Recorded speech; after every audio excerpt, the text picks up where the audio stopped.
This channel does not promote any violent, harmful or illegal activities. All content provided by this channel is meant for an education purpose only. তৃণমূলের শীর্ষ নেতৃত্ব বারবার বলছেন দলে কোনো কোন্দল বরদাস্ত করা হবে না, সবাইকে একসঙ্গে কাজ করতে হবে। কিন্তু শীর্ষ নেতৃত্বেও সেই নির্দেশ কি আদৌ নিচু স্তরে পৌঁছচ্ছে না? তা না হলে কেন বারবার মেদিনীপুরে ঘাসফুলের ঘরে কোন্দল প্রকাশ্যে চলে আসে, যেমন আজকে হলো চন্দ্রকোনা 2 নম্বর ব্লকে? মাসখানেক পরই লোকসভা ভোট, তার আগে জেলায় জেলায় ব্লক সভাপতি বদল করেছে তৃণমূল কংগ্রেস, আর সেই নিয়েই মেদিনীপুরে ফের ঘাসফুলে কোন্দলের ছবি। তৃণমূলের পার্টি অফিসে তালা, সেই তালা হাতুড়ি দিয়ে ভেঙে পার্টি অফিসে ঢোকেন বেশ কয়েকজন, হাতে দলের ঝান্ডা, নেতৃত্বে তৃণমূলের অঞ্চল কনভেনার। কেন নিজেদের পার্টি অফিসেই তালা ভেঙে ঢুকতে হলো? নতুন সভাপতি নির্বাচিত নিচে বিরাট আলোচনা আছে। তারপর হঠাৎ আমরা একদিন দেখি এসে পার্টি অফিসের চাপ সবাই মিলে এসেছিলাম, পার্টি অফিসে দুটো তালা দেখে সেই তালা দিয়ে থাকবো, যদি আমাদের সঙ্গে আলোচনা করেন তো তাহলে নয় আমরা জানতে পারছি। এই ঘটনায় চন্দ্রকোনা 2 নম্বর ব্লকের বন্দিপুর 1 নম্বর অঞ্চলে জোর শোরগোল। জানা গিয়েছে চন্দ্রকোনা 2 নম্বর ব্লকের তৃণমূল সভাপতি ছিলেন প্রসূন ঘোষ।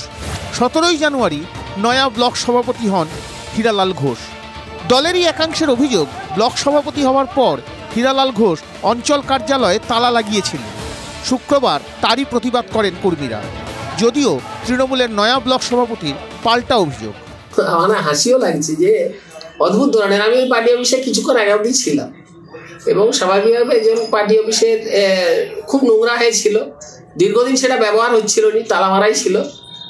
তো কেউ যদি খবর করার জন্য 2-4টা মাতাল নিয়ে যায়, এবং আমার মনে হয়েছে কেউ রেকগনাইজ কোনো আমাদের ওয়ার্কারও নয় দলের, কিছু মাতাল টাতাল বা মধ্য অসামাজিক লোক এইসব অসভ্যতা করে খবর করা, আমার মনে হয় এটা বিরোধীদের মদত আছে। দেখুন, এসব বিরোধীদের ইন্ধন টিন্ধন কিছু নয়। ওনারা প্রদীপের ওপর দিকটা দেখছেন, নিচের দিকটা দেখছেন না।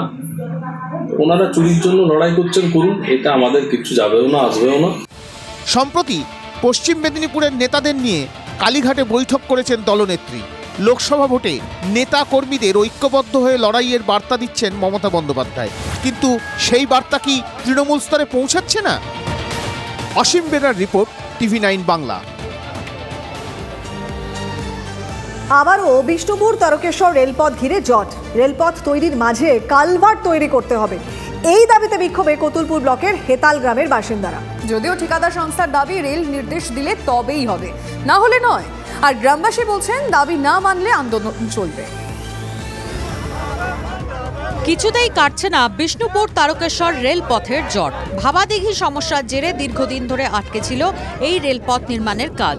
অবশেষে কাজ শুরু হলেও ফের ধাক্কা। এবার আন্দোলনের মুখে রেলের প্রকল্প। জানা গিয়েছে রেলপথের জন্য জমি ভরাটের কাজ চলছে। কোতলপুর ব্লকের গোপীনাথপুরে চলছে জমি ভরাটের কাজ। বেশ কিছুটা কাজ এগিয়েছে ঠিকাদার সংস্থা। এতেই বেঁকে বসেছেন কোতলপুর ব্লকের হেতাল গ্রামের বাসিন্দারা। তারা বলছেন রেলপথ নির্মাণের জন্য মাটি ফেলে এলাকা অনেকটাই উঁচু করা হচ্ছে। গ্রামবাসীদের দাবি, এর ফলে গ্রামের জল নিকাশি ব্যবস্থা ব্যাহত হতে পারে। বর্ষায় প্লাবনের আশঙ্কায় তাই হেতাল গ্রাম সংলগ্ন এলাকায় কালভার্ট নির্মাণের দাবি গ্রামবাসীদের। নিচু এলাকা গ্রাম আছে, ডুবে যাওয়ার কারণে জল যাতে নিকাশি হয়, বা সমস্যা হচ্ছে আমরা যাতায়াত করা, জল নিকাশি প্রধানত এই সমস্যা। সেই কারণে আমাদের এই দাবি আন্দোলন, যতক্ষণ না আমাদের এই কালভার্টের দাবি পূরণ হচ্ছে। কালভার্টের দাবিতে বৃহস্পতিবার থেকে আন্দোলনে গ্রামবাসীরা। শুক্রবার ঠিকা সংস্থার আধিকারিকদের নিয়ে ঘটনাস্থলে যান স্থানীয় পুলিশ ও প্রশাসনের আধিকারিকরা। গ্রামবাসীদের দাবি নিয়ে ঠিকাদার সংস্থা বলছে 50 মিটারের ফাঁদে তো ব্রিজ হবে না কোনো দিনে। বলেছে কেন আমাকে যেখানে নিচু জায়গা হবে সেখানে ব্রিজ দিয়ে যাবে, তো আইডিয়া নাই, অভিজ্ঞতা নেই। বিডিও সাহেব যখন বলবে কি হ্যাঁ এখানে ব্রিজ দরকার আছে সেখানে ব্রিজ হবে, বিডিও ডিএম লিখে দিবে তো ব্রিজ হবে। ঠিকাদার সংস্থার দাবি রেলের নির্দেশ মতোই কাজ হবে। গ্রামবাসীরাও বলছেন দাবি না মিটলে আন্দোলন চলবে। তাহলে কি ফের জটে জড়িয়ে যাবে বিষ্ণুপুর তারকেশ্বর রেলপথ প্রকল্প? হীরক মুখোপাধ্যায়ের রিপোর্ট, TV9 বাংলা।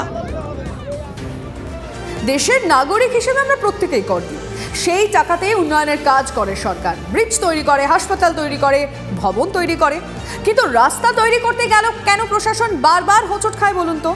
কেন বলছি? কারণ এরকম উদাহরণ ভুরি ভুরি রয়েছে। যেমন ঝাড়গ্রামের বিনপুর, সেখানে রাতেই নাকি রাস্তার পিচ ভ্যানিশ হয়ে গিয়েছে। গ্রামবাসীরা বলছেন যে দুর্নীতি হয়েছে, তাই তো রাস্তার এই হাল। দেখুন কি অবস্থা। বেহাল রাস্তা সারাতে হবে দাবি ছিল এলাকাবাসীর, সেই মতো রাস্তা তৈরি হয়েছে, কিন্তু এ কি এক রাতেই রাস্তার পিচ হাতে?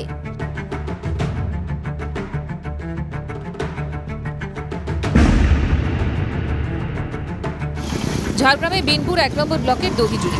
সম্প্রতি দহিজুড়ি থেকে পরিহাটি যাওয়ার বেহাল রাস্তা মেরামত হয়। বৃহস্পতিবার পিচের প্রলেপ পড়ে, কিন্তু রাস্তা দিয়ে গাড়ি যেতেই বিপত্তি। কবে রাস্তাটা? কালকে কালকে হয়েছে? হ্যাঁ। পিচ কি কালকেই হয়েছে? হ্যাঁ। মানে কালকেই পিচ করলো, আজকে রাস্তা উঠে গেল? কোন কন্ট্রাক্টর জানে? রাস্তা তো পিচ উঠে যাচ্ছে, পুরো কাকর উঠে যাচ্ছে, এই রাস্তা কদিন টিকবে? নতুন রাস্তার কেনই হাল? এখানে দুর্নীতি ও নিম্নমানের সামগ্রী ব্যবহারের অভিযোগ এলাকাবাসীর। রাস্তার কাজ চলছে কিন্তু খুবই নিম্নমানের কাজ। পিডব্লিউডি ডিপার্টমেন্টেরও গাফিলতি, তারাও দেখতে আসেনি কিছু, সব টাকার খেলা। ম্যাটেরিয়াল সেরকম ইউজ করে, ম্যাটেরিয়াল যেরকম ইউজ করার ছিল সেরকম ইউজ করে। সূত্রের খবর, রাস্তা তৈরি করেছে পিডব্লিউডি। দহিজুড়ির বাসিন্দাদের প্রশ্ন, পিডব্লিউডি গোটাটি দুর্নীতির কেস চলছে যা দেখা যাচ্ছে। এখন পিডব্লিউডির অফিসারও তো ছিল, তারা কি দেখতে পায়নি কন্ট্রাক্টর কি করছে? রাস্তার উন্নয়নে টাকা দিচ্ছে সরকার, তৈরিও হচ্ছে, কিন্তু তারপর এই হাল। আমরা চাই রাস্তাটা ভালোভাবে হোক, যেটা হবে সেটার জন্য ভালোভাবে করা হয়। এটা কই পিডব্লিউডি থেকে কালকে যখন কাজ হবে, পিডব্লিউডিতে কোনো অফিসারই আসেনি। সাফার তো হতেই হবে, দীর্ঘদিন সাফার করেছি রাস্তা খারাপের জন্য, আর এখন রাস্তা হলো তাও আবার হচ্ছে পিচ উঠে যাচ্ছে একদিনই। আন্দোলন করে রাস্তা তৈরির ছাড়পত্র এনেছিলেন গ্রামবাসীরা, কিন্তু সেই রাস্তাও যে এক রাতেই বেহাল। প্রশ্ন হলো, জনগণের করের টাকা খরচ করছে সরকার, এভাবে রাস্তা তৈরি করে সেই টাকা তো জলেই যাচ্ছে। কেন নজর দিচ্ছে না প্রশাসন? গয়া দণ্ডপাটের রিপোর্ট, TV9 বাংলা। পরীক্ষার্থীদের নগ্ন করে তল্লাশির অভিযোগ। পূর্ব বর্ধমানের তালিত গৌড়েশ্বর উচ্চ বিদ্যালয়ের পরীক্ষা কেন্দ্রের বিরুদ্ধে চাঞ্চল্যকর অভিযোগ। কর্তৃপক্ষের বিরুদ্ধে শ্লীলতাহানির অভিযোগ ডিএলএড পরীক্ষার্থীদের। ডিএলএড পার্ট 2 পরীক্ষা চলাকালীন তাদের হেনস্থা করা হয়, অভিযোগ পরীক্ষার্থীদের। জেলা স্কুল পরিদর্শকের কাছে লিখিত অভিযোগ দায়ের অভিভাবকদের। প্রাথমিক শিক্ষা দপ্তরের কর্মীরা এই তল্লাশি চালিয়েছে, এর সঙ্গে তাদের কোনো যোগ নেই বলে দায় এড়ানোর চেষ্টা স্কুল কর্তৃপক্ষের। এই ঘটনায় যারা জড়িত তাদের কড়া শাস্তি হবে। ডিআইকে তদন্তের নির্দেশ পূর্ব বর্ধমান জেলা প্রাথমিক শিক্ষা সংসদের চেয়ারম্যান মধুসূদন ভট্টাচার্যের।